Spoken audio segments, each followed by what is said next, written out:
From the beautiful city of Los Angeles, California, we bring you the Gimme Three podcast.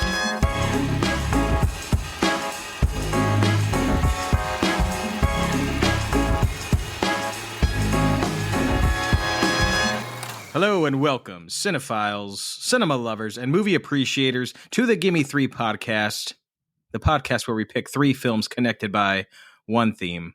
I'm Nicholas Ibarra. I'm joined, as always, by our debonair co-host, Bella F. Stratus. Bella, how you doing today? Oh, I'm doing well. I'm stoked to be here. We've got a very special guest back, and yeah, couldn't be more excited.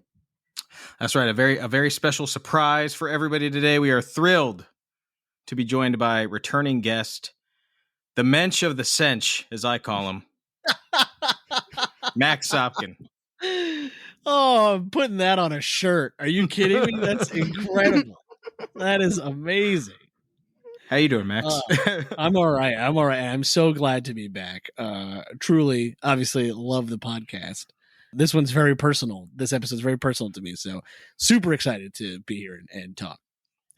Yeah, well, for our listeners, I think it is worth mentioning. You know, we put together these episodes. It does involve a lot of work. The selection of the films, the watching of the films, dissecting our thoughts and our scribblings into something coherent for you fans. Thankfully, we love it, but no person has done as much work for one episode as our guest had done for this episode. Because today we are exploring just three, in fact, it is the Gimme Three podcast, three of the brilliant performances by the legend Barbra Streisand.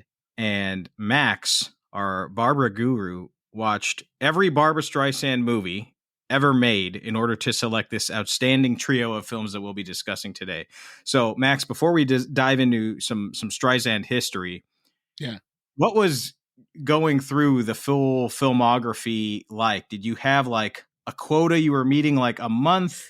Did you go in film order? What was this process like? That's a great question. I conceived of this idea actually from listening to, it was an episode of Fresh Air with Terry Gross, and it was the guest was Richard E. Grant, the actor who has a bust of Barbra Streisand in his garden. No way.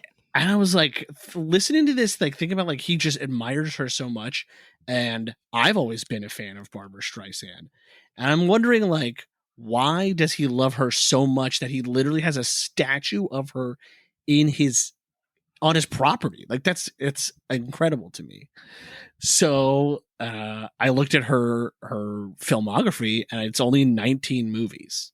Wow, it's only 19 films, which is basically nothing when you consider how big a star she was, like at her peak. Even still, she's as A-list as you get, but like at her peak, she was a huge star. So 19 movies is not a lot.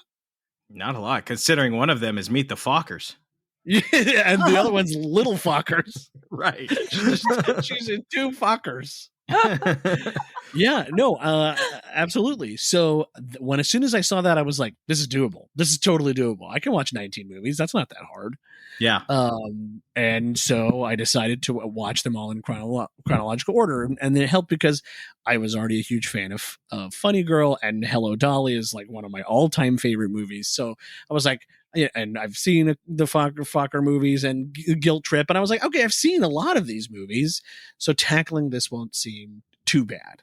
It's fun. It's fun to watch it in chronological order. It's like to see how she evolves as an actress, but it's also fun to see her whole career evolve as she learns how to be a filmmaker herself, right? Because she goes on to then become a producer, a writer, a director, an editor, a songwriter. I mean, it's all of it she does. So to explore that whole thing was also fantastic, really fun. Love it. Well, yeah, it's going to be a really fun ride to just talk about these three today, but we're also, for our Patreon subscribers, some point in the near future, we're going to be releasing a bonus episode talking about Yentl, the movie that one of the movies that Barbra Streisand directed. And so her directorial debut. So you are not going to want to miss that. Which I want to say, as a teaser for that episode, just the quote I always think about, if you need anything else, is Steven Spielberg himself said about Yentl, "It is the greatest directorial debut since Citizen Kane." Wow. Whoa. That's what he said about Yentl. I mean, So, that's valid too. Like when you think about it, it's hard to think of better ones besides perhaps. I mean, she was already 40. She already had a bunch of movies under her belt. Right. Like seasoned, she was pro. Yeah, exactly. So the fact that that's her debut is obviously amazing. Mhm. So that's just my teaser for you, if you need it. It's a good teaser. It's a good teaser. Our Patreon, sign up, $5 a month. The cheapest $5 in this economy that you're going to find. A little bit of history on Miss Barbra Streisand before we get into the 3 films that we're going to talk about. And Max, if I speak out of turn or say something incorrect, or if you have something to chime in on, feel free to stop me. Oh, no, go for it. But I will just say Barbra Streisand, I think as watching these movies and revisiting some stuff, it's just like she is the epitome of an entertainer. And I think a word that gets thrown around kind of willy-nilly is like superstar. You know, everybody says they're a superstar. But Barbra Streisand is an actual superstar. 100%. Singer, as you mentioned, singer, songwriter, actor, director, producer, author, with like success at the highest level of all these. She's Leonardo da Vinci. I mean, like, it's incredible. If she had picked up a hammer and a chisel, she could have made the David if she had wanted to. You know, it's like, I truly believe that. Would John Lennon say, "I'm an artist, give me a fucking tuba and I'll make something out of it"? Yeah, I know. It's so true, though. It's so true. So she was born in 1942 to a middle-class Jewish family in Brooklyn, New York. She began her singing career at local talent nights in the early 60s at some clubs, the Bonsoir, and the Blue Angel, which I don't know if those places are still operational, but it'd be cool to check out if they are. I mean, I think they were both like hole in the wall, tiny little places. Right. So Streisand made her Broadway debut in 1962, the musical comedy I Can Get It For You Wholesale. Yeah. Miss Marmalstein. Yes. Wowed audiences and wowed record labels. She signed with Columbia Records that same year. Who she is still with, by the way. Which is, I mean, never changed labels. How often does that happen? Literally, I don't think that's ever happened before. I think she's the only person who's still with her original label 50 years later. 60 years later. 60 years. My God. Jeez. Yeah. Her debut album, the Barbra Streisand album, went gold and won 2 Grammy Awards in 1963. And then shortly after that came Funny Girl, which was a Broadway hit. And she was so terrific and jaw-dropping in it that she was brought on to star in the film adaptation, which was her film debut. And she won Best Actress at the Academy Awards, sharing it actually with Katharine Hepburn for The Lion in the Winter, which is, I think, the only time that there's ever been a tie. Correct. Only time. And yes, they were saying that, like, if she hadn't voted for herself in this, she would have lost. That was, like, really fascinating. That's hilarious. That's amazing. Yeah. That's why you always got to vote for yourselves, motherfuckers. You got to vote for yourself, man. Yes. A couple things I just want to put out there, like, thinking about it. First, like, I'm hugely biased. Like, I love Barbra, but there's some things about her that I just find, like, absolutely incredible. She's never had a singing lesson. She's never done any vocal training. Yeah, not classically trained. And not even not classically trained. Not trained at all. Yeah. She says in her autobiography, which, by the way, the audiobook is read by her. If anybody's interested, it's 48 hours long. Oh My God. It's And she did it. She did it in one take. Yeah. Right. First take, which is her strong suit, is going first take on it. She said, I'm done. She just plows right through.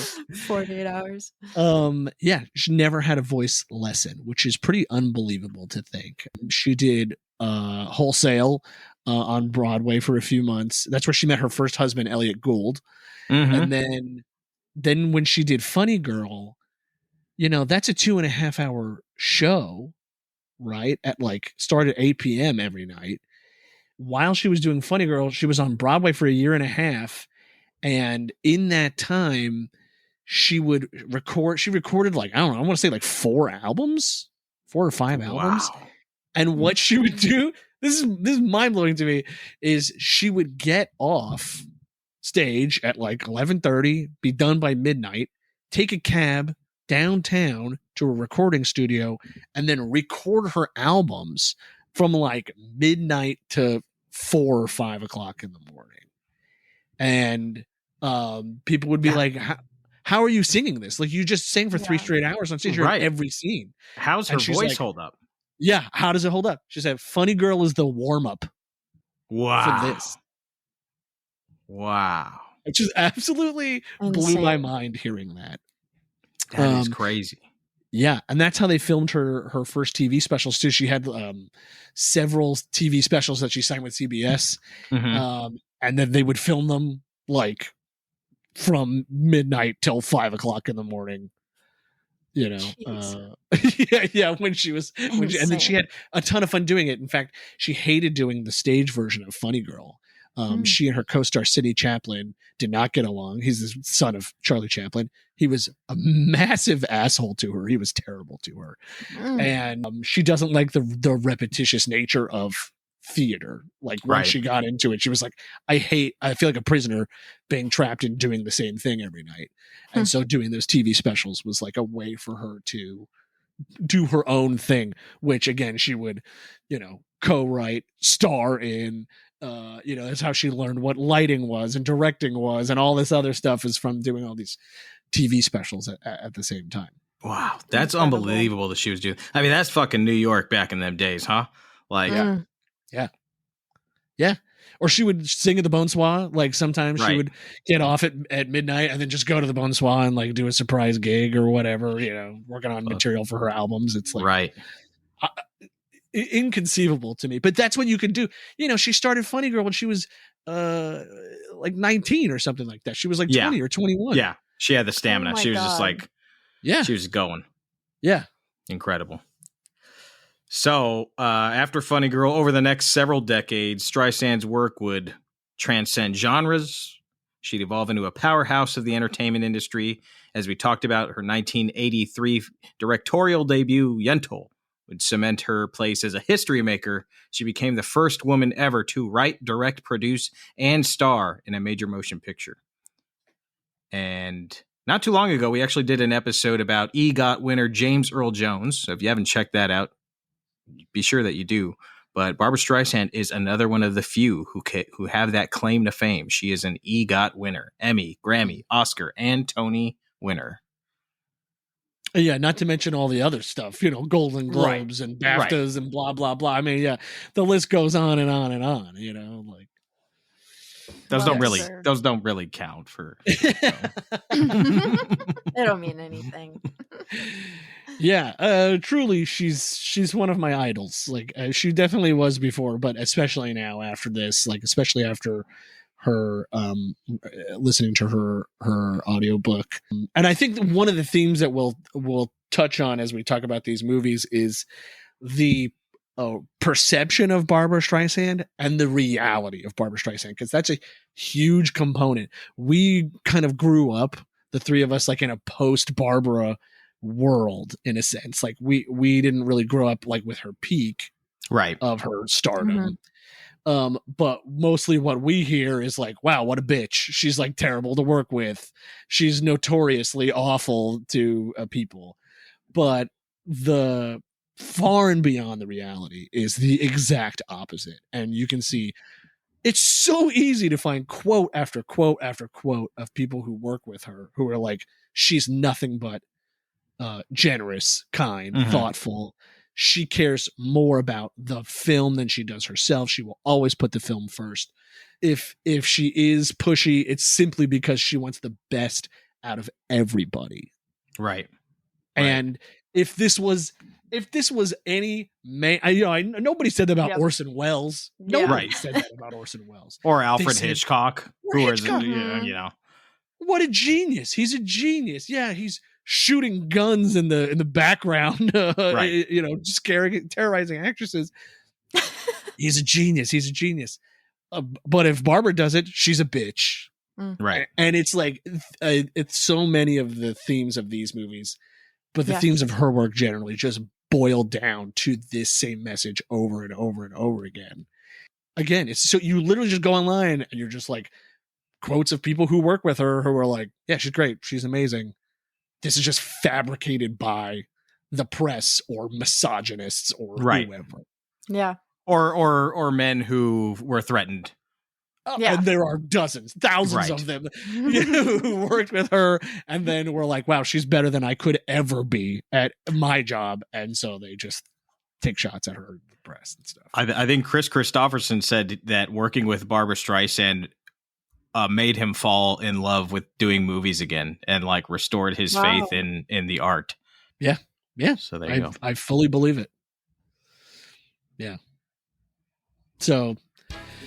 yeah, it's. I mean, if nothing else, rooting for Barbara will make you a true feminist for sure. For sure, that's for sure.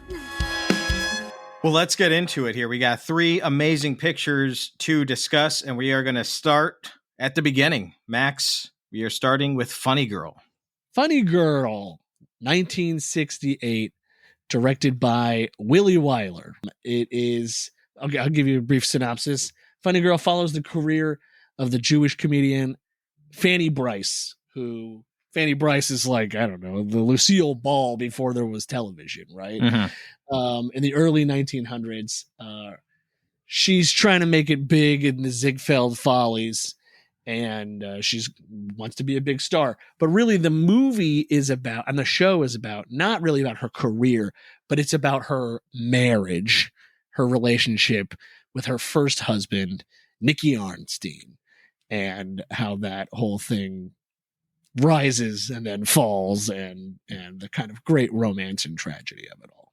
It's a fantastic movie. It's a classic musical. Just like Nick was saying, she won Best Actress for it, tied with Kate Hepburn.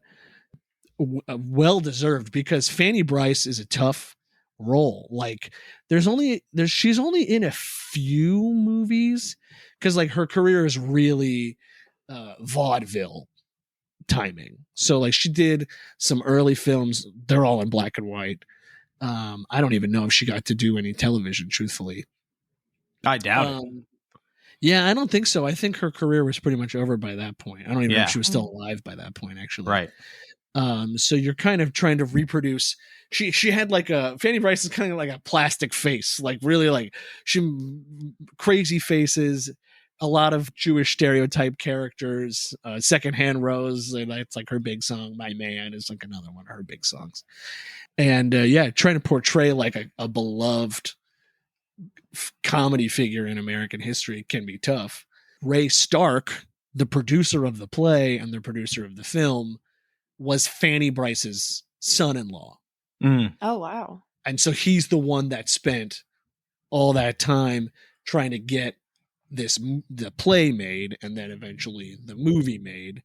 Ray Stark, not a great guy. He dangled this role over her head to say, like, if you want to play this, you'll have to sign on to do 4 more pictures of my choosing. Wow. And wow. She didn't want to let Fanny go because like that's her role. Yeah. So she said fine. And then she and Ray had a horrible contentious relationship all through their working relationship. Yeah, I know, it's crazy. Yeesh. I'd love to know what you guys thought about the film. I mean, all I gotta say is, Max, thank you for bringing this movie into my life. I thought I was living before, but now I know that I was not. I had never seen this before, and it really it unlocked the deep love for musicals that I know is in me, but I forget sometimes, and I forget how amazing musicals can be until I watch like a really good one like this. And it takes me back to like childhood when all I would watch was Sound of Music, and just being like completely swept away by the music, the visuals, like the costumes, the storytelling, all of it. It's all there. Funny Girl has all of it and more, with Barbra Streisand shining like the sun throughout all of it. I mean, she is just a marvel in this film. Like, she owns this movie. Oh, 100%. If she's in the frame even just like a little bit, my eyes are glued to her. It doesn't matter.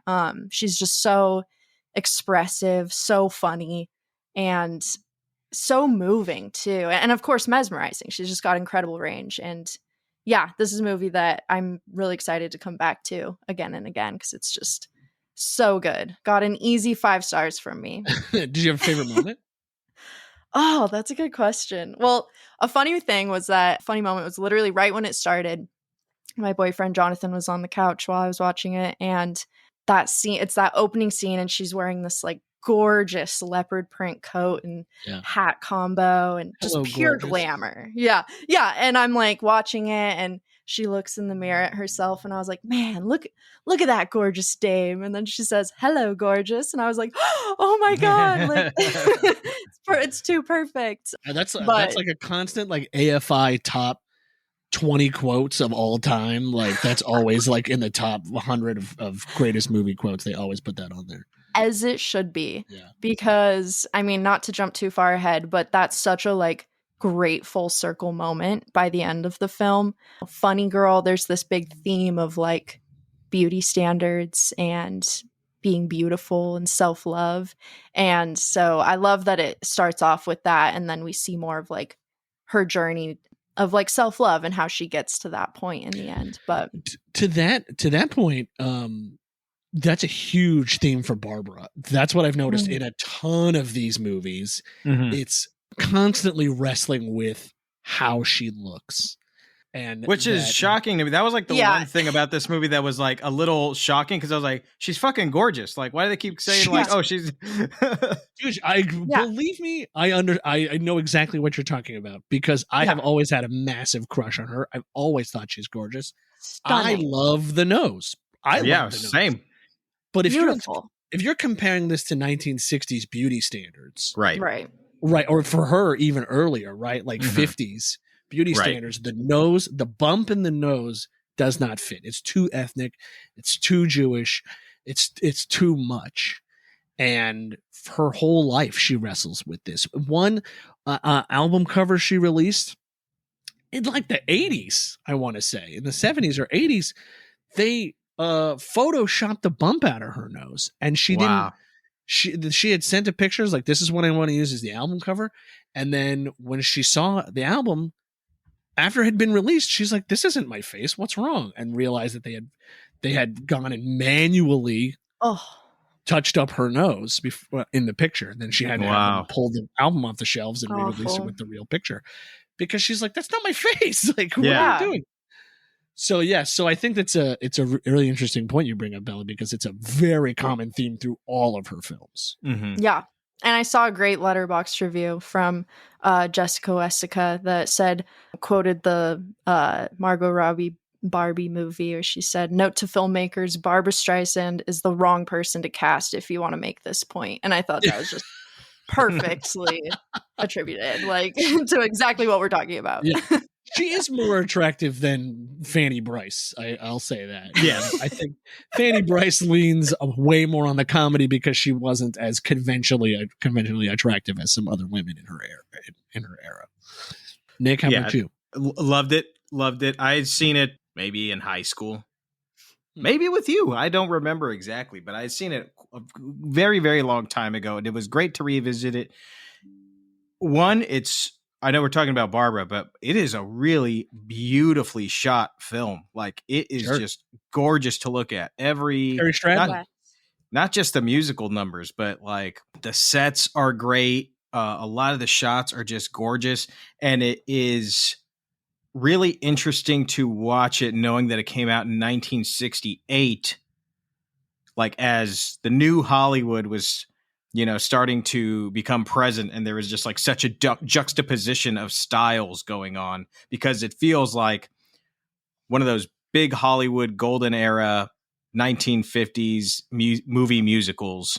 And when you said right now 1968, I was like, holy fuck, 1968. It doesn't feel like a 1968 picture.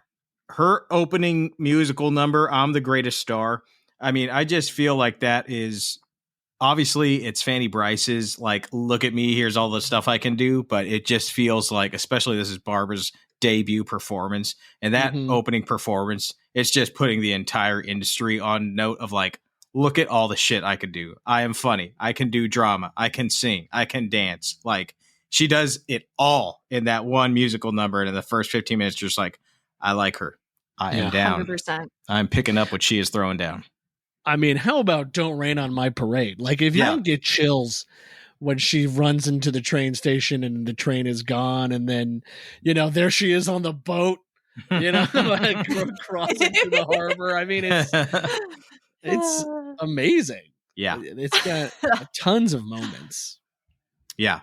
What's funny about Don't Rain on My Parade is I genuinely started laughing when the song started, because I immediately recognized it, like, from the first note, but not from Funny Girl, from Aladdin, from Robin Williams. He spoofs it as the genie, and he does it so well that I almost didn't notice the difference, and I couldn't believe it. And I was like, wow, that's this movie. I never knew. I never made the connection in all these years. I thought you were going to say from Glee, because that's the what's it, Rachel Berry, what's her face? But it's like she's Leah Michelle. Yeah, Leah Michelle. Yeah. She sings that. She sang that a bunch. That was like her big number on that show. That's funny. But yeah, you're probably too young to watch Glee. You don't even watch. I'm in between. You were like in junior high school when Glee came out. There's just a couple things I love about this movie that I think are really interesting. Harry Stradling is the DP, and he did Barbara's first 4 films. Wow. So like that's because like the next few movies she's like, I want to work with Harry, and she had enough clout to be like, that's who I want to work with. And he is who taught her about lenses, about photography, about lighting, and all sorts of the how and where to put a camera, and raising it up an inch and down or lowering it down an inch will make a difference one way or the other. Right.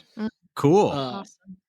And then another thing I thought was cool, when William Wyler was the director on this, she talks about him in her book all the time, decades after this, as she is doing prep work for Yentl and for Prince of Tides, and and for Mirror Has Two Faces and things like that. She's always saying, what would Willie do? Like, she's like, I can hear Willie in my ear saying, do this or do that. That she, like, he was like a truly like at this point, like a grandfatherly figure to her. She had no positive male role models in her life growing up. Her dad died when she was 2.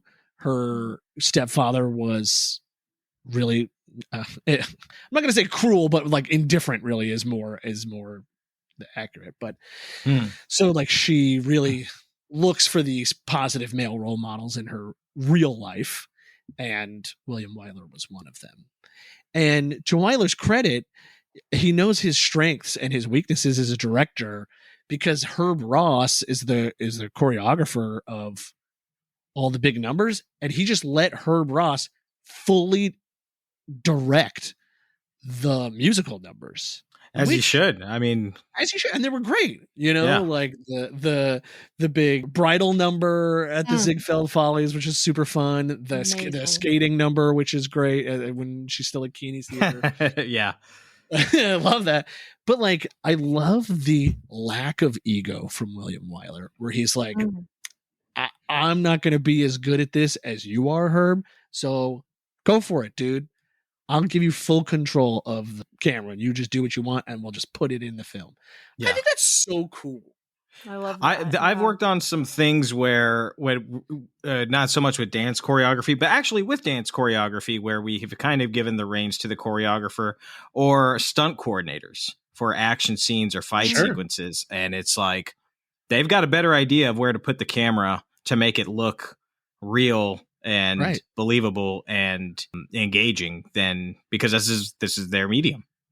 Yeah, so you know the action in their bodies, can feel it. I just think that's pretty neat. It's pretty unusual. Yeah. What did you guys think of Omar Sharif? I thought he's really good. He definitely manipulates her, obviously. He sells that, but he's manipulative of the audience as well. Like, he tricked me, that son of a bitch. I'm sorry to disappoint you, but the name's Arnstein. Oh, did you want to see someone? Yes. You.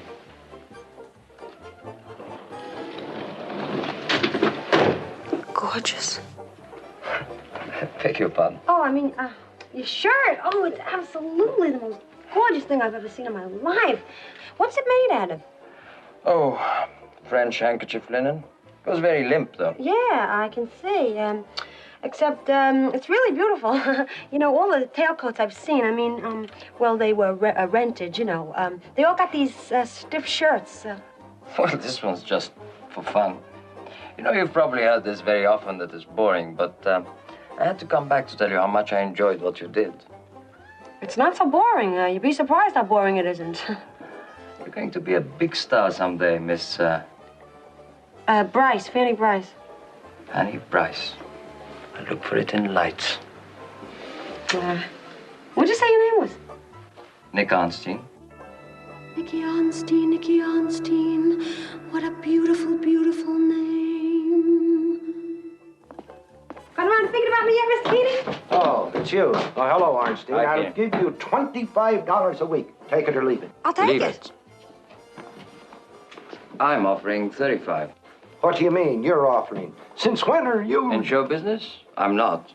But one of your competitors authorized me to deal for him whenever I ran across a talent I considered really unique. So, $35 a week? 40. 45. 50. Well, I wasn't authorized to go over 50. Guinness is yours for $50 a week. Congratulations. Yeah. Yeah. $50 a week? Holy crap. $50 a week. I'm practically a millionaire. Hey, who's the competitor? There's no competitor. What do you mean? You were bluffing? Like in a poker game? Mm-hmm. Well, what would have happened if Keeney stopped first? You'd have lost. I thought he was such a suave guy in the beginning, and he turns out to be just a degenerate gambler by the end. Right. Which I think the real Nick was way worse than the portrayal of him in the play and the film. Yeah. Oh yeah. I mean, wait, he goes to prison, you know. Yeah, I know. He goes to prison. She's waiting for him. Yeah, and then Funny Lady, the sequel to this, which is not good. Definitely passable if you'd like. He plays a pretty small role. He gets out of prison. She sees him, but she's already married to her next husband, who then she divorces that guy too. So yeah, you know, Fanny Bryce, hopeless romantic. Truly.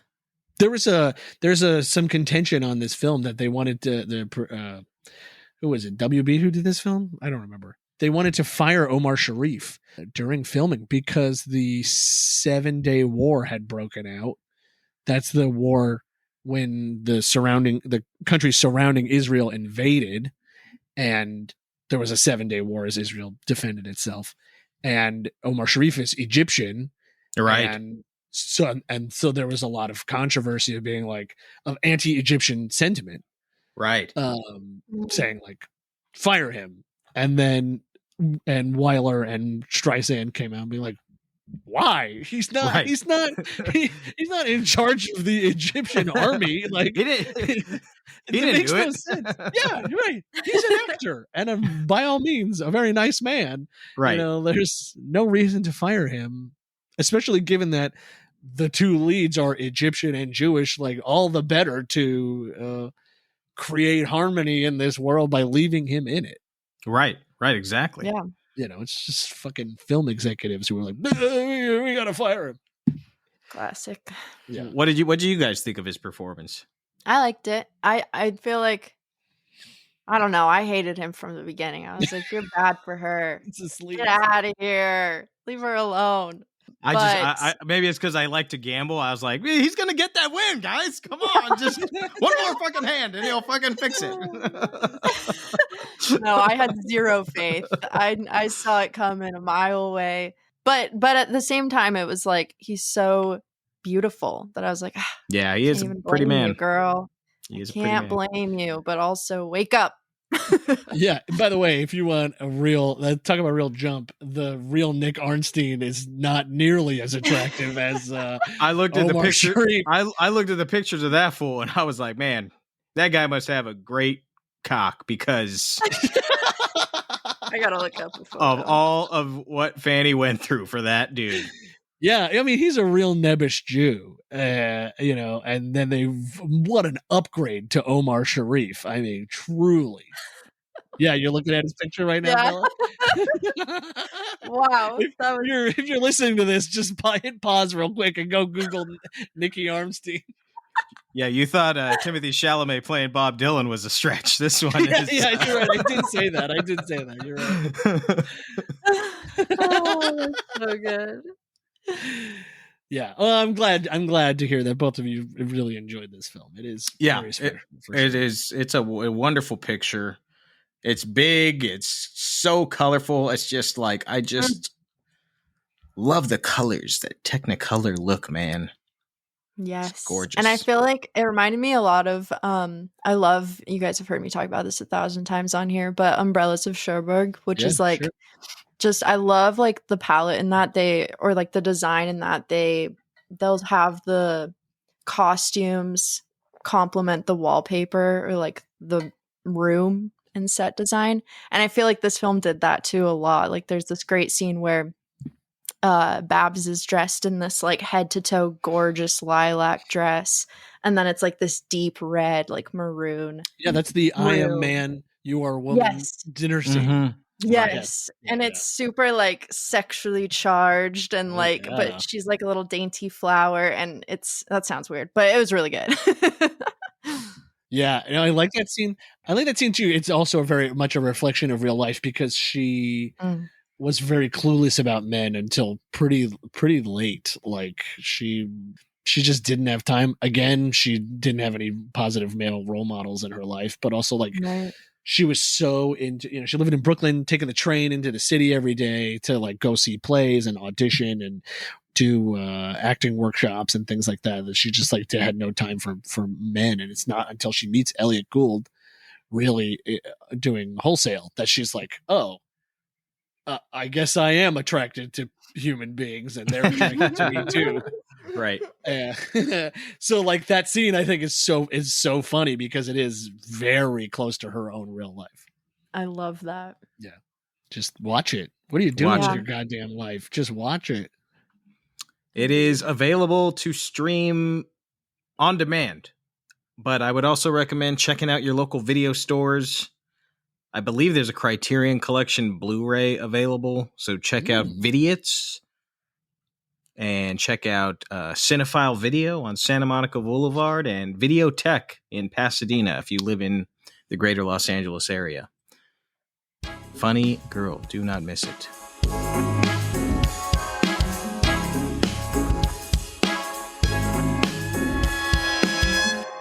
The next picture. Next up, we've got Irvin Kershner's Up the Sandbox from 1972, starring Barbra Streisand and produced by Barbra Streisand. I think it was her first picture with her production company, First Artists, which she made with Paul Newman and Sidney Poitier as well, which is pretty cool.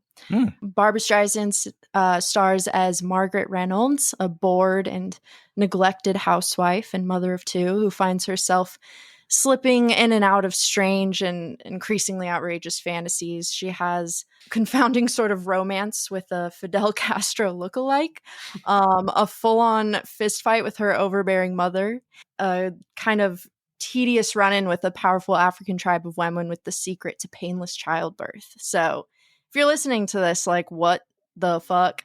Yeah, get ready. These are just a few of the strange and surreal encounters that Babs has in this incredible kind of episodic odyssey as well. This film really brilliantly blurs the lines between reality and her imagination.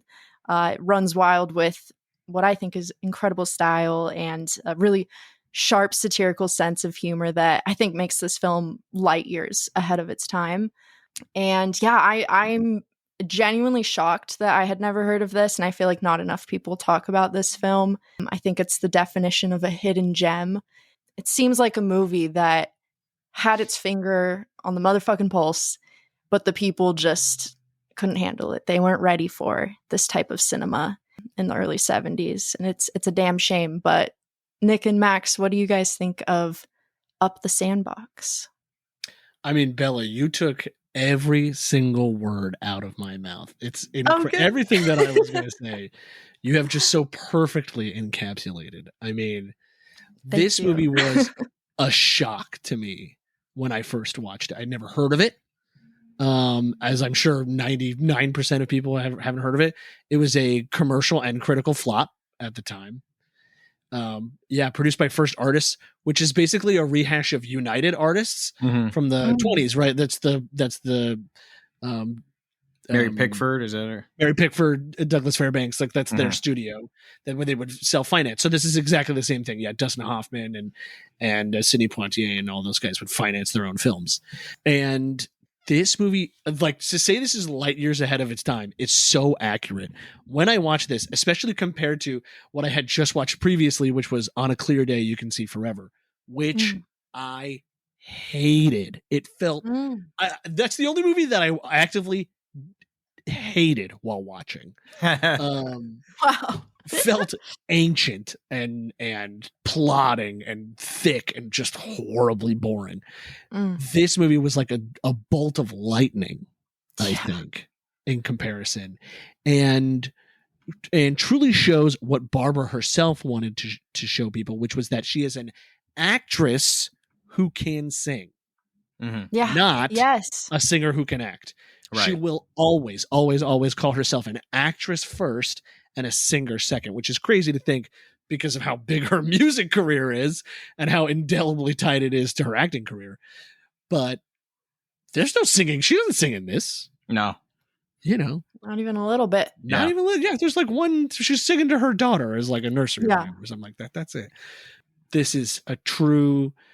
A tiny masterpiece. I think you're right. Calling it a hidden gem is so exactly what it is, and that's underscoring it, honestly, or underrated. Like, I was thinking that. Okay, I rewatched this last night again because I watched it a few months ago, and then I rewatched it again last night just so that it'd be super fresh. And I was thinking that it reminds me so much of like tiny spectacular 90s movies or like early 2000s movies, like how Nick, you and I were just talking about Dogma. That's what this feels like to me, where it's like really far ahead of its time, or it kind of stands out on its own and you're like, wow, where did this come from? Kind of cobbled together in a very small way, but like feels much bigger than it actually is. I was gonna say, like, what I think is really cool is like I can see why Kirsch was picked to direct Empire Strikes Back after this. Right. Why he's such a good choice is because he brings the humanity to the alien galaxy. to the fantastical. Right. Yeah. That's why Empire is the best movie, best Star Wars movie. People love it because it has humanity. And which is why I see further why Ryan Johnson was a good pick to be the director of The Last Jedi, because he made small human movies too, like Brick, right? Except that Last Jedi was fucking terrible and cold and lifeless. Unfortunately, I could see how that would have been a great pick for that to work. And where it worked for Kirshner, it didn't work for Ryan Johnson. I really liked this. I was blown away by Streisand is just magnetic.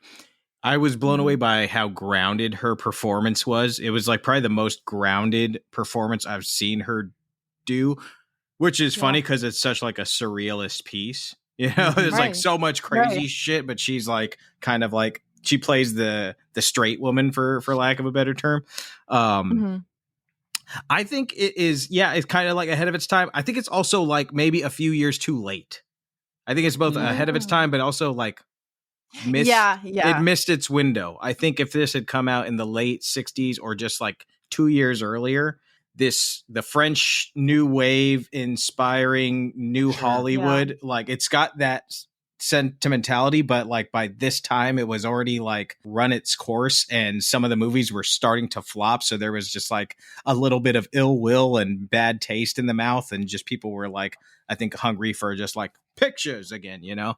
So I think it is ahead of its time in that, like, now I think it would be appreciated more than when it came out, but I also feel like it missed its like sweet spot when it would have been a really big hit just had it come out a few years earlier. Incredible production design. That house, their apartment, looked like Max, you can relate. It looked like everybody's home who has kids that I've ever walked into. Just shit everywhere. So livid. It felt so real. Yeah. Actually, the movie starts with her giving a bath to her toddler and her 4-year-old. Fascinatingly, both kids are naked on screen, which is something that is just never done anymore, right? That is not a thing on film anymore. And I was telling Emily, my wife, I'm like, this is such a charming way to start a movie, because I'm a parent, and giving a bath to your kid, or like you come home and your naked kid comes running down the hall or whatever, and you're like, it's so real, it's so relatable. Yeah, it's wholesome. That there's always naked children running around your house. It's so accurate. They don't want to keep any clothes on. Right. And I thought it was incredibly charming, and so sad that you're never going to see that on film anymore, because people are like, oh, put those clothes on those kids. You're like, come on, give me a break. Right. Come on, let's get some naked kids in here again. As I'm taking the controversial position of advocating for more naked children. Back when movies were movies. That's the soundbite for this episode. Yeah, 100%. Cancel me. I don't give a shit. No, but that's what's so amazing too, is like, that's literally like what you're describing is literally the first shot of the film, and you're just immediately hooked. Like you're immediately sold on this family being a real family that you can relate to, and that it like really moves you. Like you said, it's so charming, it's so sweet and innocent, and then it makes it the rest of the film so unexpected. At least for me, I went into this movie completely blind, so I was completely taken aback at the journey that I was led down. There's parts of it that are so real. In fact, the anniversary party scene with where she wrestles with her mom, amazing. A lot of the footage of that is almost copied shot for shot in some ways from Streisand's own home footage growing up. Her older brother Sheldon is 7 years older than her, 9 years older, something like that, and always had an 8mm camera at any of their functions. And so when they were putting this movie together, she busted out some of this old 8mm stuff, and they were like, what can we use in here that will add to this chaos? And it's like, little kids standing on their heads or taking pictures everywhere, this random woman who keeps singing out of key, like that's literally her mom. Like, not literally, the actress is not her mom, but that was her mom who would do that. She was a trained singer who would just like start singing randomly at these parties, I love it. So like it's so real. It's so real, which is why I love how it's juxtaposed with those insane fantasy sequences, like like transgender Fidel Castro, or right, or did not see that coming. Yeah. Let her speak. This is a free country. Thank you.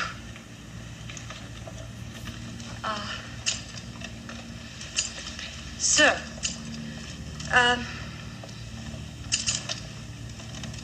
Our world is fragile, as you know. It is in great danger. It needs every drop of love and care, or else it will die.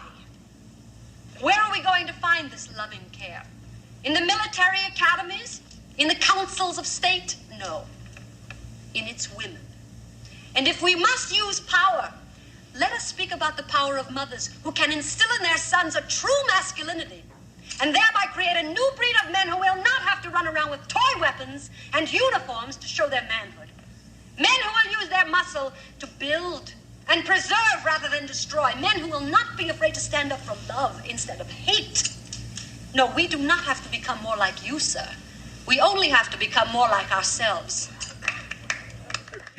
Yeah, or blowing up the Statue of Liberty or whatever. Like, there's so much random stuff in this that it starts so subtly too. It starts so subtly when she thinks that her husband is cheating on her with the professor, and then it's bit by bit by bit gets crazier and crazier. Yeah, no, in that first scene when you realize, like, what you're talking about, where she's talking to the coworker about and like completely confronting her about the affair, and the conversation is she's saying it so blunt to her, like, we sleep together. That's it's better for our like work relationship. And she's like, oh great, and they like hug. I'm sitting there like, what the flying fuck is going on right now? Like, is this a normal like wife swap interaction from the 70s? And then it cuts to, you realize in this like single cut, like, oh, she just imagined all of that. Oh man, when you realize that, it's just the beginning, and it got me so excited for the rest of it. And then the themes of this movie now are still so relevant as women's bodies are still under attack again. And this movie was made was released a year before Roe v. Wade. Right. A woman's right to choose what to do with her body is centrally themed here, and still insanely topical. Yeah. In that sense, it does feel important to revisit it now. And all of her fantasies 100%. Kind of like inform that final fantasy. They are all exploring like some fantastical allegory for like freedom, like exactly the Fidel Castro scene, the blowing up the Statue of Liberty.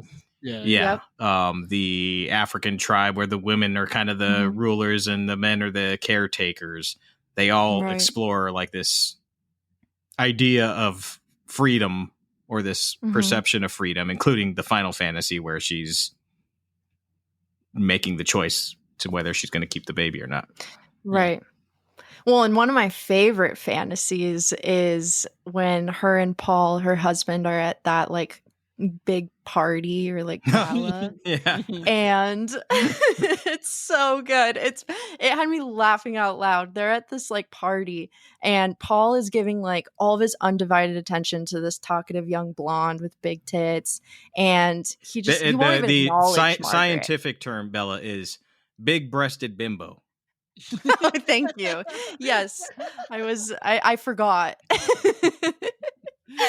It's so good, like classic. Yes. And she's trying to like talk to him, he's ignoring her, and she notices, and she like rushes to the bathroom where all of a sudden she has this like giant pregnant stomach, like full-term pregnancy, and she's freaking out. It's a great like little meltdown in the bathroom, classic.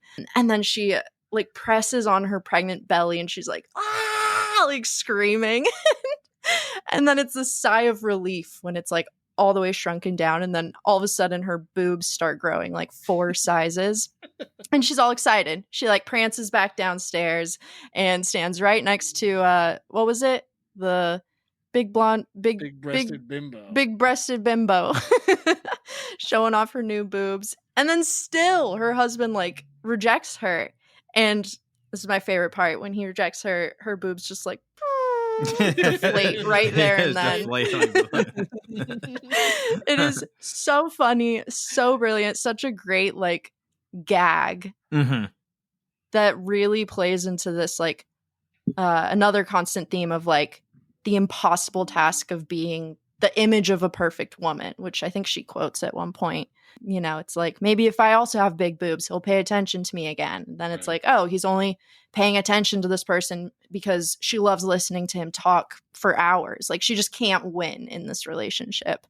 Well, and not to disparage Paul. Paul's a pretty good husband, I think, by that day's standards. Like, he stands up for her. You know, he wants what she wants. You know, he's a professor. He's working on his book. He's obviously absorbed in his own thing and kind of doesn't realize how hard it is for his wife. Yeah. But he could be a lot shittier. I mean, they could have made him a lot worse. He's more just like oblivious. Right.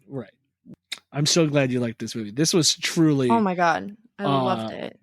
One of those movies that I watched during this, and I was just like, I'm blown away. Absolutely blown away. Yeah.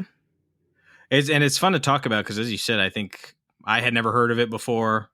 Yeah. I'm sure so few people have seen it, so it's great to talk about it in this context, and it's our first producerial picture. Right. And Barbara hated the movie art, the poster, which is like her tied to like a giant baby bottle. Yeah, it's a bad poster. I don't like it. Weird poster. Her eyes are like really big. It's like an anime character. Yeah, it's an illustration of her that just like doesn't look like her at all. Like, well, that's true. I don't like it. I loved it because I was like, what the hell is that? It's weird. It's weird. It doesn't accurately at all portray what the film is about. Not at all. Not at all. Yeah. Which, you know, that happened actually in another film that she did with Gene Hackman called All Night Long. And she was a supporting actress. It's a Gene Hackman movie, and she just is like in it. Mm-hmm. And then when they released the poster, Gene Hackman's not even on the poster. It is her sliding down a fireman's pole, and her dress is like flying up, kind of like a 7-Year Itch style. And it makes the movie look like some kind of like wacky madcap kind of sex comedy, which it is definitely not. Right. And also people thought, oh, it's a Barbra Streisand movie, and she is a supporting actress in it, like very specifically, not the lead. And so people are like, what is this? What is this? And so like the album art, I mean, not the album art, the movie posters apparently play a big role in what people think about the film. They do, especially then. I mean, yeah, right. Yeah. Can't just look up a trailer on the internet and be like, oh, that's what this movie is about. I mean, right now I came up with a bajillion times better poster. For Up the Sandbox? Up the Sandbox. It's Barbra Streisand posed as the Statue of Liberty. And instead of the what does she get? What does the Statue of Liberty got? The tablets. She's got the baby. She's got a baby. Oh, damn. Who can make that for us? Because I need a poster of that on my wall. The ChatGPT can make that for you. Shit. I can have it right now. Yeah, you just go on the internet, ask the internet to make it for you. It's not the 70s anymore. Oh, man. Well, that's a great poster. I love it. Oh, this is my kind of movie. I would add that I felt like this movie is like a Jacob's Ladder, but for women. Maybe I can see that. Jacob's Ladder? Yeah. It just had such a similar vibe to it, and then I would also pair with that it feels like kind of like an Alice in Wonderland for the grown woman. Like Alice is all grown up. She's facing some real hardships, some real life choices, like pregnancy, and Wonderland's not fucking around anymore. Shit's getting crazy. So if you like any of those movies, you'll definitely love this movie. And it is called Up the Sandbox. You can, once again, rent it on demand. I think only a few places on demand. Amazon, you can rent it there, or you can check out your local video stores, as I mentioned. It's free on Tubi. Right and now. It's free on Tubi, but with Tubi you get the ads. With ads. So yeah. Tubi also an available option, and it's got a pretty short runtime. It's 1 hour and 37 minutes, so the ads won't be too much of a deterrent for you on this one. All right, my friends, that is going to take us to a quick break. During that break, you're going to hear from Gimme Three producer, LADFF director, and my wife, Sonja Mereu, for a segment that we call Sonja's Movie Minute. So stick around for that and much more right here on the Gimme Three podcast. My wife. And my wife.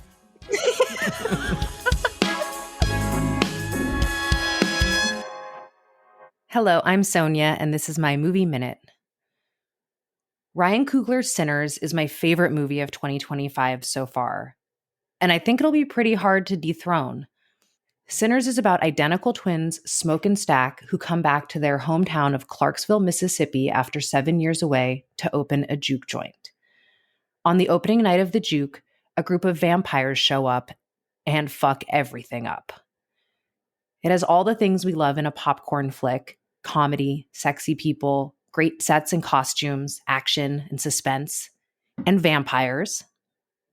Michael B. Jordan is incredible as both Smoke and Stack, and it all takes place in one day, one of my favorite types of story structures. All of this fun stuff is interwoven with deep, cutting themes and motifs about oppression, assimilation, violence, poverty, ambition, and empowerment. Sinners is also a living, breathing embodiment of the blues. The music and the sound design are incredible. From the opening scene to the final scene after the credits, Sinners had me on the edge of my seat. I was stressed out, I was turned on, I was moved, and I was seeing the world through a new lens. Or, in the immortal words of Professor Frink, it'll make you laugh, it'll make you think. There's still time to see Sinners in IMAX or 70mm this week before the next big summer movie takes those screens. But even if you don't see it in IMAX, see Sinners. You'll thank me, and you'll really thank Ryan Coogler. It's the Gimme Three podcast, everybody. We are back, and we are talking the legend, Barbra Streisand. Not only that, we are here with returning guest, the mensch of the century, Max Sopkin. Max, you had some bits of wisdom you wanted to impart on us? If you'll indulge me just a second, I spent some time ranking all 19 of Barbara's films. Oh my god. 1 star. 2 stars. 3 stars. 4 stars. 5 stars.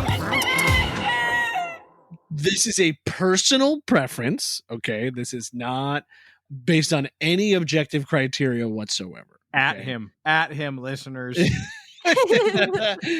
This is 100% subjective, okay? But I'll start from the bottom up, and I'll go pretty quick. I'll just touch on one or two as I'm coming up, okay?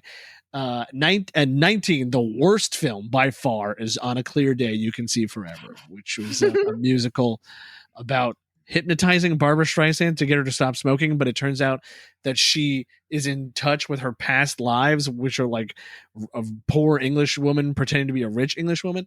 It makes no fucking sense. It took me 3 tries to watch this movie, and I hated every second of it. So, sounds kind of interesting. I'm going to check it out. Check it out if you want. Like, be my guest. I was not a fan. Number 18 was For Pete's Sake, a movie so forgettable that Barbara didn't even talk about it in her own audio. Wow.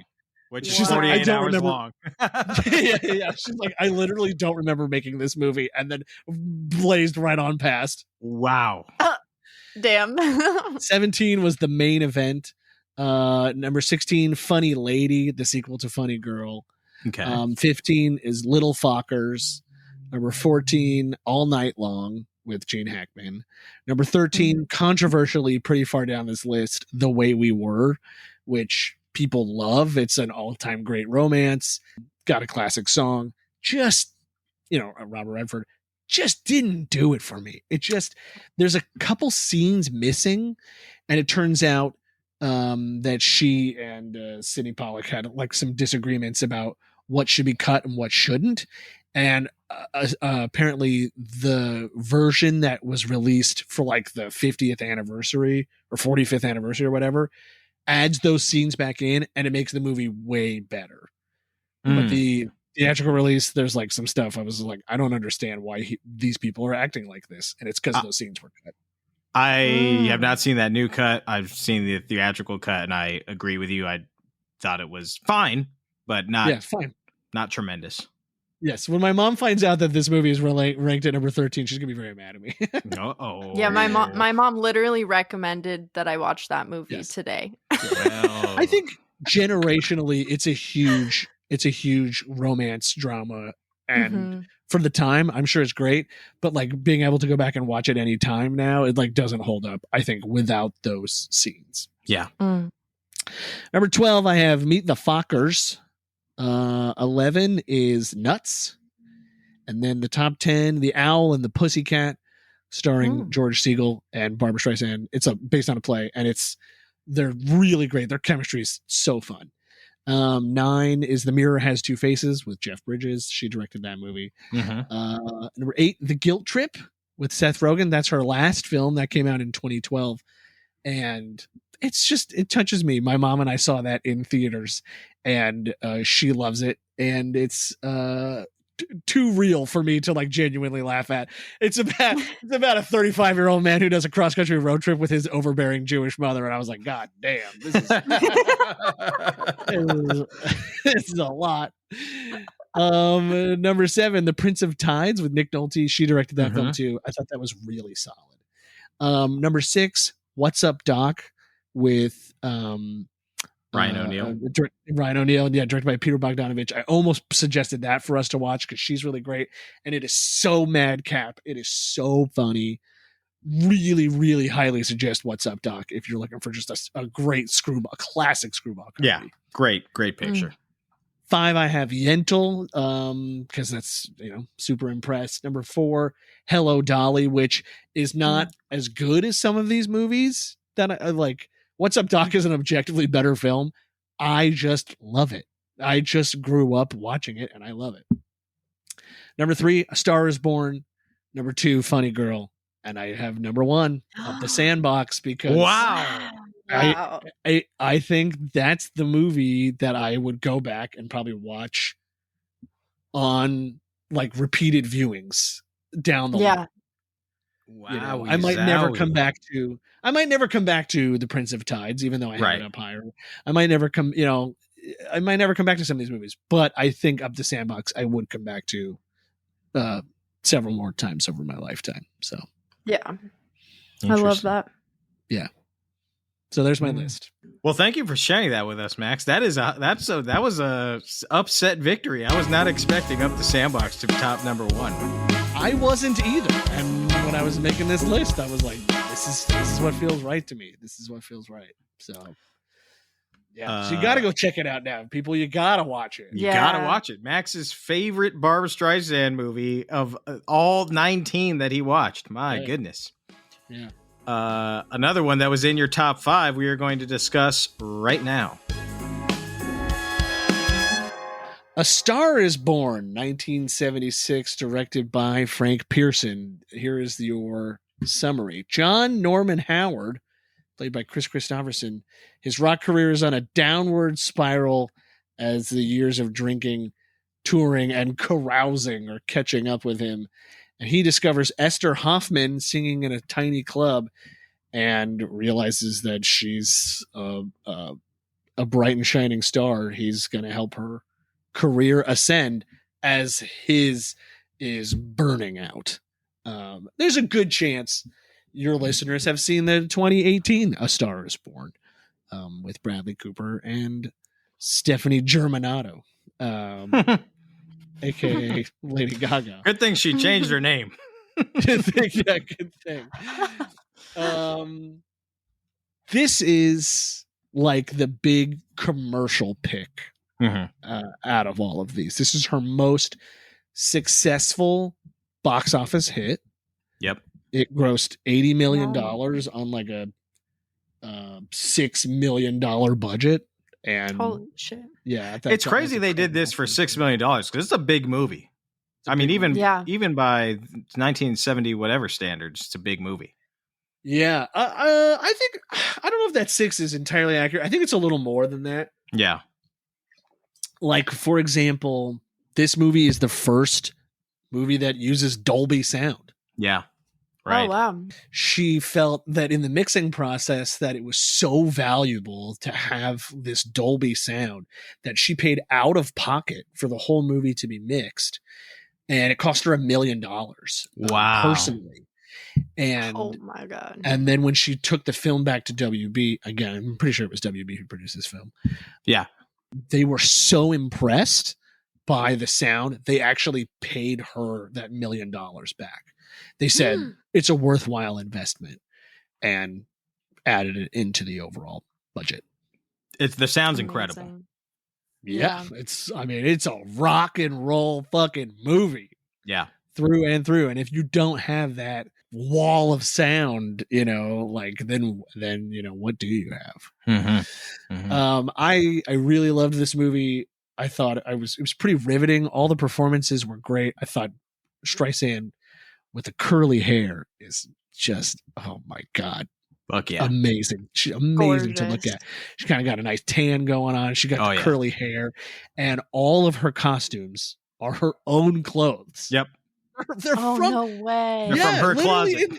In the credits it says Barbra Streisand's wardrobe provided by her closet. It's just straight up what it says. It's her own clothing. What an icon. So she is a real rock star for sure. Obviously the movie is very entertaining. It is a classic story. By this point, already been made 3 times by this point. Yeah. What sold me on this film, and what I texted you, Nick, about, was to make sure that you watch the original theatrical cut, is the ending of this movie was monumental, in my opinion. Where, John Norman Howard, spoiler alert, he dies. We all know how this movie works. It's been made a bunch of times. He dies, and in the end of the film, the 2 scenes back to back, she hears his voice in her house as she's grieving him, and then she finds out that it's a tape recording of him, of a song that he was making. And when she finds this, she's so mad at him that she rips the tape apart. Right? Destroys it. She's so mad at him. A final recording of his voice, and she destroys it, which in 1976, it's like, you don't have 1 million recordings of your friends and family like we do now. I have thousands and thousands of videos and pictures on my phone of my loved ones. Like, that was it. And that's such a heartbreaking moment. Yeah. Yeah. And then to go directly from that scene into the final concert of her performing that final song, where it is a fully unbroken, unyielding shot, close up of her face for like 8 straight minutes. Yeah. Of her performing live on set in one take.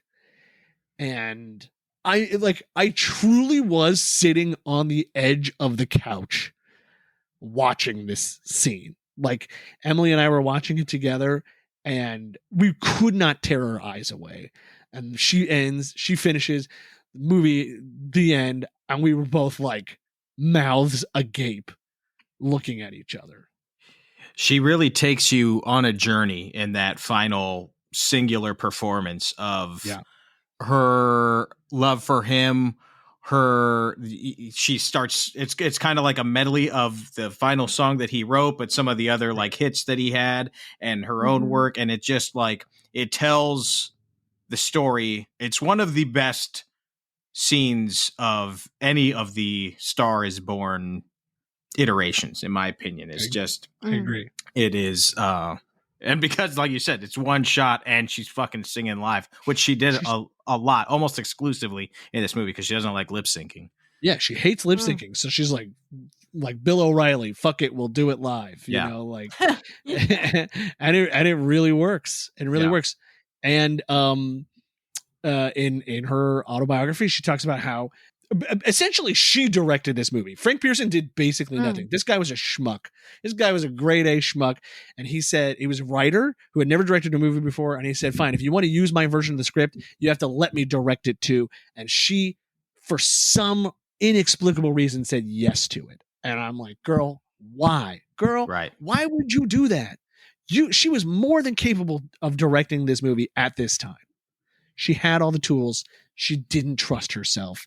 She let some stupid man get in the way instead. And she essentially directed the whole movie herself. But what she said in her autobiography was that she had envisioned this final scene intercut with like reactions from the audience. That she thought it would kind of like build the tension a little differently, a little more. And this is one of the few times where I disagree with her. I agree. I agree with you. I agree with you. Like, the fans mean little in this picture, in this iteration of the story. Like they're there obviously, but like they don't have the same emotional weight like they have in some of the other things. Yeah, I agree. It ended the right way. Yes. Yeah. Very, very rarely when listening to her book where I was like, most of the time I'm like, yeah, your instincts are spot on. This time I was like, I'm sorry, like this, you nailed this right the first time and you should just stick with it. Yeah.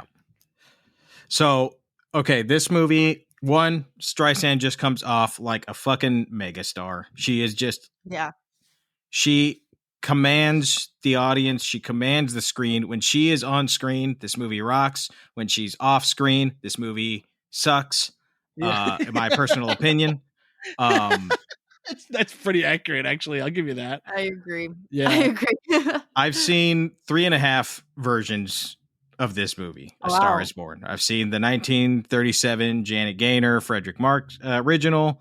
I've seen the 1954 Judy Garland version. I've seen this version, obviously, and I've made it about halfway through the Bradley Cooper Gaga version before I moved on with my life.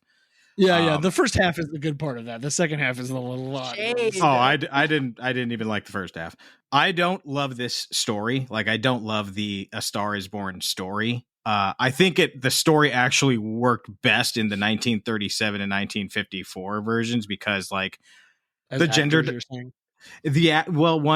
it being actors and just the gender dynamics feel a little bit more pertinent then. They feel like kind of archaic by even the time the 70s comes around.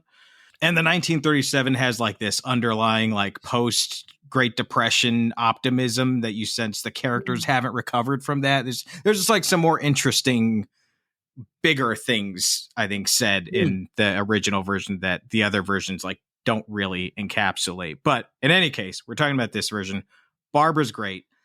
It is impossible for me, Max, impossible every time I watch it not to think of what could have been with this movie. And you know what could have been, right? Talking about the king. I'm talking about the king, baby. Yeah. Can you imagine? It's the movie that should have been. I absolutely agree with you. Bella, if you don't know this, Elvis was the first choice to play John Norman Howard. No way. Yeah. And Elvis was down. And honestly, well, I mean, obviously we can blame the Colonel for most of it, right? But like, yes, he wanted to produce. Elvis wanted him to have 10% of like net profit after it. It's like, oh my, there's too many ifs, too many ands. She tells the story about how I think it was she and maybe it was Pearson. Maybe it was one of the producers like flew to Vegas to see him and to pitch him this movie. And when after his show, they went into the dressing room and he was like pacing around the room. He was like freaking out. And she was like, "What's wrong?" And he was like, I got a woman stuck up in my plane and I don't know if I should let her down or not. She's like, I'm sorry, what are you talking about? And apparently he was having an argument with his girlfriend who was on his private plane, and he was talking to the pilot on the phone and forcing the pilot to circle Vegas for hours, just because he was mad at her and he didn't know how to handle the situation. And so Barbara's like, "Elvis, like, lay on the plane. What let the poor girl down. You don't mess with a king, baby. You don't mess with a king." Whatever you say, Barbara. And then they pitched him this movie. He was up for it, but the Colonel wanted to produce it. And if you've seen any classic Elvis movies, the Colonel fucks it all up. And it's high. All of his Elvis movies are really sanitized, and this is not a sanitized film at all. Right. And Colonel Parker was afraid of Elvis looking like a loser. Right. which, John Norman Howard is the kind of a role. loser. Yeah. But you know what? That's acting. I'm sorry. Yeah. And then, and on top of that, what's crazy is like, this is Elvis's real life. Was this Right. John This Norman Howard character? was his story. Yeah. It's exactly what was happening to him right then. And a year after its release, Elvis was dead. Yeah. Damn. That's A year. If he had done this movie, and obviously it only would have worked if Colonel Parker got the fuck out of the way. So like that would never would have happened. So I don't know why I get. I don't know why I get worked up about it, because there's no way in hell it was ever going to work. But if he was able to do it and do this version of it, like I really think it could have been an all-time great. I agree. It is definitely very much the movie that could have been. Mm-hmm. What'd you think, Bella? Yeah, it didn't. I agree with you. Like, I don't love the story to begin with, so it didn't fully land with me, especially because I don't know. It felt to me, this movie, obviously very different, but felt a little bit like Titanic, which I have a love-hate relationship with, in that like you've got this like consuming romance, but you can also feel the tragedy just like looming throughout the whole film. Mm-hmm. Like, I don't know, like John Norman's death came at like no surprise to me. Like the second they met, I was like, oh, this is gonna happen, because he's constantly like mocking and cheating death throughout like the whole film. It's just like part of who he is. Yeah, with that like just kind of looming for the full 2.5 hours, I was a little bit ready for it to end. But I will say, like we were talking about earlier, that final scene starting with her grieving, honestly, was like my favorite part. Like it's a perfect ending, but I almost wish we got like a different movie of like her story of like recovery and healing from this like traumatic toxic relationship, and how that like comes across in her art and like the artist that she grows into, which is obviously a very different movie. Sure. But that was kind of just like my initial thoughts of it. But hearing you guys talk about like dissecting that ending more made me appreciate it a lot more. And yeah, it's I think for me, it's more just like kind of what you were saying, Nick. It just feels a little bit like ancient, like archaic for even like this time, like even the 70s. Like, I just don't know if I don't know if it worked for me. What I do like about this version, because each version of the movie kind of like touches on things that are the entertainment scene that's of that time. And I do like the depiction of like the current music scene in this 1970s version, this mid to late 70s era of rock, where many consider, like the genre was in a bit of decline after a great heyday. Some would say the era was a little bit shitty. I dig a lot of that stuff from that era, but like I do too. Yeah. But it's like this is my genre here. Yeah. Right. But a lot of like people who grew up in that era are like, oh, after 71, it was all downhill from there. Right. It's post Zeppelin, right. Yeah. Right. Right. But what was also coming on the come up in that 70s era was that great powerhouse female singer-songwriter, the Carole Kings, the Roberta Flacks, the Linda Ronstadts. So I think you have that dynamic on display here.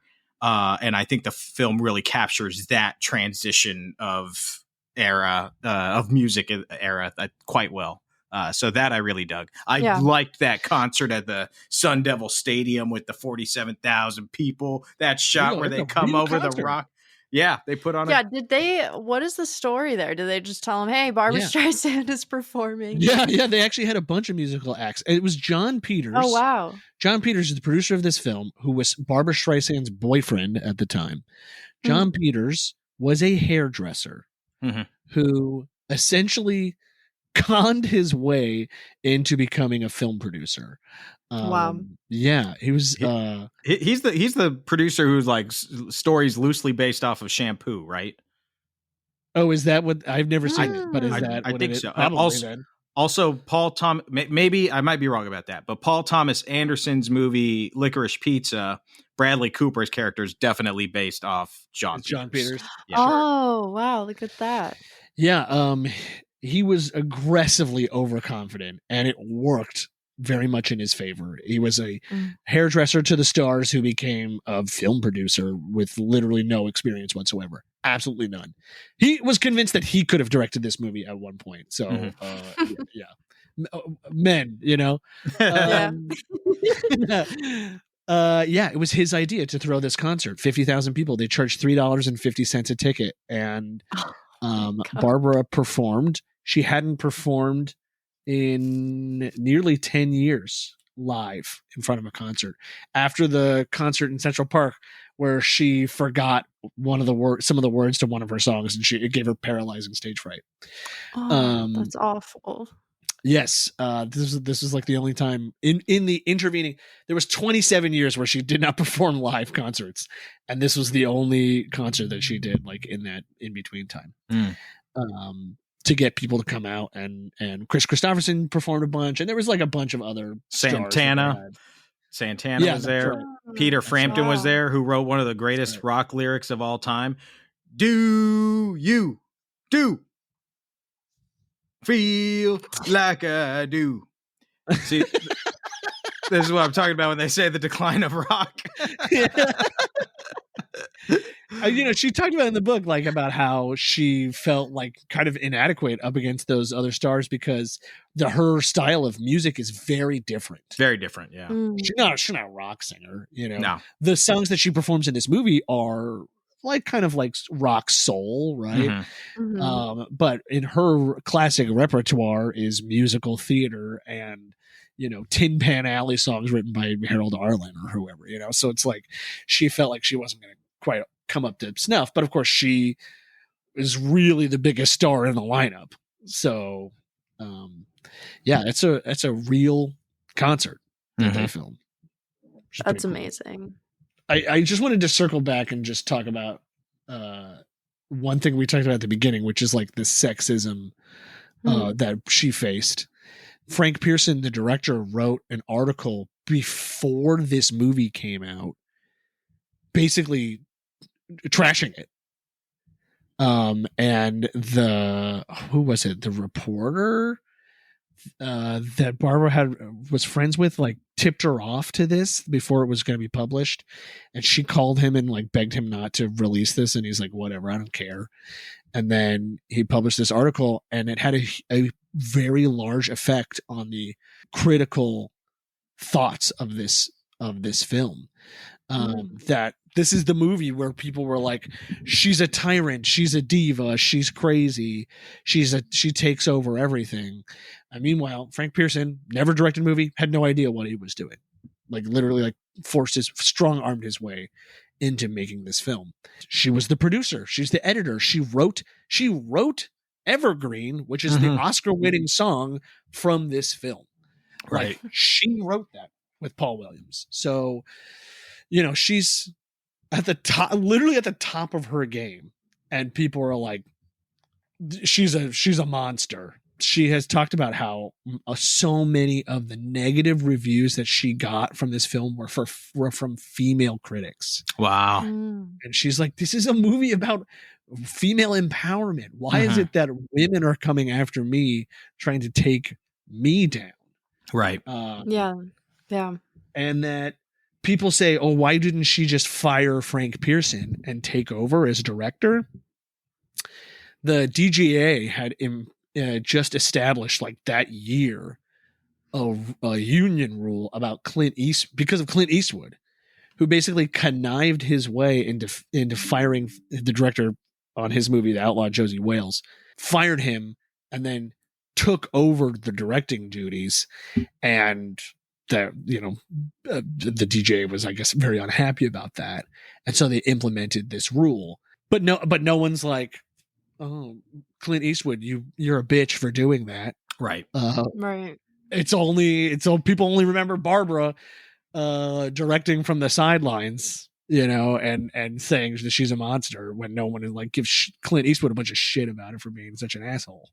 I don't know. Again, it's here, it's present, and it's like, it's constant through all of these films. Right. Yentl is, when we talk about Yentl in the bonus episode, boy, is that there. Yeah, she got For a lot sure. of flack for that one. This is I think this one is the most like female empowered version of all the four. And it is the one where at the end she comes out, like we keep talking about that end performance, but that end performance in the two versions previous to this as kind of like that main character saying a final goodbye to her husband and just saying like, I still love him. The character comes out and introduces herself as Mrs. whatever the husband's character name. This version, she does not do that. She tributes him in another way through the art, but she does not say like, I'm Mrs. John, whatever his name is. Right. So I liked that little touch. Yeah, she just has like Esther in big neon letters behind her. You know, for me, this movie is less about the movie as a whole and more about her specifically. Yeah. Now she's a powerhouse in this movie. Yeah. You watch this for her. Yeah. Right. And right. no one else. Exactly. Yes. I agree with all the points you make about it feeling a little rehashed or pretty slow. So, you know, I'm like, okay, it's well, here he is doing more drugs. Here he is falling off the bandwagon. Like, we get it. He's drunk. Yeah. Like, we can chop a few of these scenes out of here. Yeah. But it's, yes, you're right. Every scene with her is just like, yeah, give me more Barbara. Give me more phenomenal. That. Yeah. Agreed. Also, the group name, the Oreos. Mwah. Oh yeah, that was great. Yeah. Maybe one day, Bella, will do a Gimme Three episode on the stars being born. Stars being born. I really haven't seen any of them. I really think the 1937 version, the Judy Garland version kicks ass too. Yeah. They all have their merits. I didn't finish the last one, so I can't really speak to that one as well. But the first three have their merits. But I think the original is my favorite. I think the 1937 version is my favorite one. Wow. I have to check it out. Yeah. Let's do it. Please, listeners, let us know what you think of A Star Is Born. Let us know what you think of Funny Girl. And I'm assuming you haven't seen it. But if you have seen it, check out, or let us know what you think of Up the Sandbox. If you haven't seen it, please check it out. Check out all these films. Let us know what you think. There's a few ways to do that. One, you can go to Instagram. You can message us by typing in Gimme Three Podcast. That's GIMME spell out 3 podcast. Gimme Three Podcast. You can also send us a text message by scrolling down to our episode description and clicking the link that says send us a text message. You can message us. It's going to go right into our inbox, and we may even read your thoughts here on the air. Definitely want to hear your thoughts on all these movies. And as I mentioned, we will be doing a bonus episode with a deep dive on Yentl. So sign up for our Patreon for just a mere $5 a month. Cheaper than a coffee, cheaper than a beer, cheaper than honestly breathing these days. So yeah, with a deal like that, you can't afford not to, for God's sakes. $5 a month. Once again, that link is in our episode description. Max, do you want to tell the lovely folks? First of all, Max, thank you for all of the incredible work that you've done on this episode. We really owe we owe a lot to you for this one. I told, just so that your listeners know, I told Nick and Bella before we started that I felt like I was writing a thesis paper on this. That like of watching 19 movies was of one person's career was like, it was like a dissertation almost. But just so you know, I have started thinking about my next ultra deep dive project. Oh, are you going to announce it right now? Yeah. I'm pretty sure it's doable. It is more movies, but I'm pretty sure it's doable. I think the next star I'm going to do this mega deep dive on is Dick Van Dyke. Wow. Because I love that. Everybody knows the big movies, right? We all know Mary Poppins, Bye Bye Birdie, Chitty Chitty Bang Bang, which I've talked about on this podcast. But he made something like between 25 and 30 films, I want to say. Yeah. That doesn't include all the TV. I'm not going to watch the TV movies. I'm not going to watch Diagnosis Murder. I'm sorry. There's like 5,000 episodes of all that. That's the kind of shit I'd be watching. Okay. I'd have to come back in 5 years to do this podcast. There's so many episodes. But I think it's doable to watch all of his big theatrically released films. So I think that's my next project is Dick Van Dyke. I can dig it. I'm so down. Love that. So you heard it here, folks. You heard it here first. We will be seeing Max again to talk Dick Van Dyke if I don't ask him to do something else before that. Sure, yeah, there's always that. It was either that or watching all of Kurosawa's films, and there's a lot more of those. And that was like, yeah, isn't that crazy that he did more movies than Dick Van Dyke? Yeah, there's a lot of Kurosawa. I had no idea. Yeah. Wow. I was counting them. I was like, oh, I don't think I can do this. Yeah. That's a lot. That's a good, like, over the next 3 years, just for your own personal. Yes. And I have been doing that. So amazing. Yeah. Well, Max, once again, thank you. Let the lovely folks know where they can find you on the socials if you wish to get the DMs if you want. Yeah, on Instagram at Max Sopkin. That's where you can find me and send me all your favorite Barbra memes. The Streisand effect. Yes. Bella, tell the lovely listeners where they can find you on the socials. Yeah, you guys can find me on Instagram at Portrait of a Cinephile or on Letterboxd at Beth Stratus. It's just B and then my last name, F Stratus. You can send her all your favorite Ratatouille memes. That's what I send to Bella on Yeah. Instagram. Yes. Please. It's Ratatouille jokes. You could find me on Letterboxd and on Instagram and on Blue Sky at Nicholas Ibarra. Ibarra is spelled with a Y. We want to thank you all for going on this journey with us into the legend Barbra Streisand. Thank you for listening, and we will see you at the movies.